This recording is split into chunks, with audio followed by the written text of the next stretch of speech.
তারাই আমেরিকার ষড়যন্ত্রের বিরুদ্ধে, অনিয়মের বিরুদ্ধে বেলজিয়ামের বিপক্ষে ড্র করে বিশ্বকাপে টিকে থাকার এই লড়াই যেন সকল মার্কিন অপশক্তির বিরুদ্ধে, যাদের খেলার পরে আমেরিকায় রেস্ট করতে পর্যন্ত দেয়া হয় না, যাদেরকে পদে পদে হয়রানি করা হয় কৌশলে, সেই আমেরিকার মাটিতে শক্তিশালী বেলজিয়ামকে রুখে দিয়ে বিশ্বকাপে টিকে থেকে ইরান দেখালো বীরত্ব এটাকেই বলে।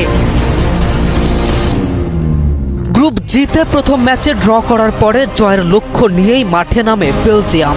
শুরু থেকেই কেভিন ডি ব্রুইনা ও রোমেলু লুকাকুর নেতৃত্বে আক্রমণের ঝড় তোলে ইউরোপের দলটি, কিন্তু ইরানের রক্ষণ ভাগ এবং গোলরক্ষক আলীরেজা বেইরান ভাঁধ ছিলেন অটল দেয়ালের মতো।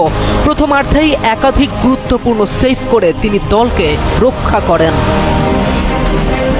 চাপ সামলে পাল্টা আক্রমণের ভয়ও ছড়ায় ইরান। হোসেন কানানির দুর্দান্ত শটে অবিশ্বাস্য দক্ষতায় ঠেকিয়ে দেন থিবো কোর্তোয়া। পরে কৌশলী এক ফ্রি কিক থেকে বল জালেও জড়ায় ইরান, কিন্তু অফসাইডের কারণে স্থায়ী হয়নি, গোলটি বাতিল হয়ে যায়। ফলে ১-১ সমতায় বিরতিতে যেতে হয় দুই দলকেই। বিরতির পর ফিরে আরও জমে ওঠে ম্যাচ। ৫৩ মিনিটে মেহেদি তারেমির জোরালো প্রচেষ্টা আবারও রুখে দেন কোর্তোয়া। ৭ মিনিট পর বেলজিয়াম গোলের খুব কাছাকাছি পৌঁছেছিল, কিন্তু ম্যাক্সিম ডি কুপাইনের শট অসাধারণ সেভে ফিরিয়ে দেন বেইরান ভাঁধ। যেন খেলা নয়, জীবন দিয়ে দলকে বাঁচানোর প্রতিজ্ঞায় মাঠে নেমেছিলেন এই গোলরক্ষক। এরপর ৬৬ মিনিটের নাটকীয় মোড় নেয় ম্যাচ। তারেমিকে থামাতে গিয়ে নাথান এনগয় লাল কার্ড দেখলে ১০ জনের দলে পরিণত হয় বেলজিয়াম। সংখ্যাগত সুবিধায় ম্যাচে কিছুটা সুযোগ লুফে নেয়ার চেষ্টা করে ইরান।